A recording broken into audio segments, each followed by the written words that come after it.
the most evil experiments ordered by kings. 5.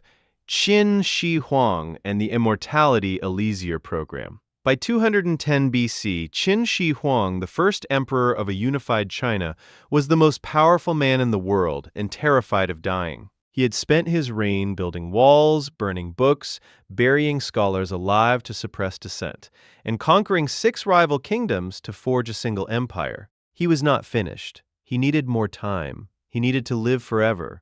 He tasked his court alchemists and scholars with the problem. The result was not one experiment, but an entire program, running for years, in which various formulas were developed, tested, and administered in search of the elixir of immortality.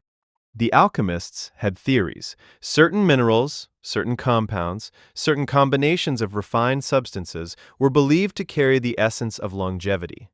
Cinnabar, the red ore of mercury, was considered particularly promising. Red was the color of vitality. Mercury was strange, liquid, and metallic at the same time, unlike any natural substance. Surely something that strange was powerful. Mercury is, of course, a devastating neurotoxin. The elixirs that Qin Shi Huang's court produced and fed to the emperor almost certainly contained significant quantities of it. Historians examining the ancient records have noted the progressive deterioration in the emperor's behavior and judgment in his final years. The paranoia, the erratic decisions, the suspicion of everyone around him. These symptoms are consistent with chronic mercury poisoning.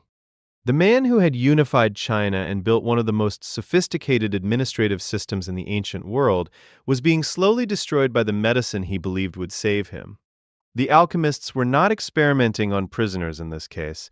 They were, eventually, experimenting on the emperor himself, though they did not know it, and neither did he. Several of them were executed when their formulas failed to produce results. Others fled.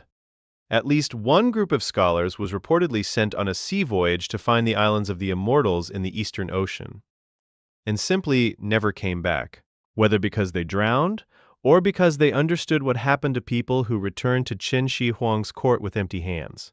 The emperor died in 210 BC on a tour of his empire, in a carriage, attended by a small number of officials who concealed his death for weeks to prevent a power struggle from erupting before they reached the capital.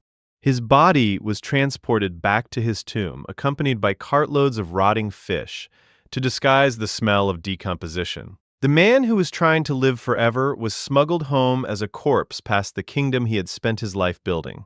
The elixir was in his blood the whole time, and it was killing him.